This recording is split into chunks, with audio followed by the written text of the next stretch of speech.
মান তারাকা সালাতা মুতাআম্মিদান ফাকাদ কাফার, যে ব্যক্তি ইচ্ছাকৃতভাবে একটা নামাজ তরক করলো, নামাজ ছেড়ে দিল, ওই ব্যক্তি কুফরি গুনাহ করলো, ওই ব্যক্তি কুফরি গুনাহ করলো। আর যে ব্যক্তি কুফরি গুনাহ করে ওই ব্যক্তি কাফির, ওই ব্যক্তি কি কাফির।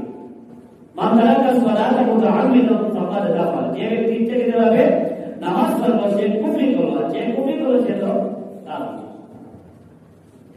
আরেকটা হাদিসের মধ্যে রাসূল করিম সাল্লাল্লাহু আলাইহি ওয়াসাল্লাম বলেন, বাইনা রাজুলিন ওয়া বাইনা শিরকি ওয়াল কুফরি তারকুস সালাম, মুমিন এবং কাফিরের মধ্যে পার্থক্য হলো বেপরোয়া হলো নামাজ।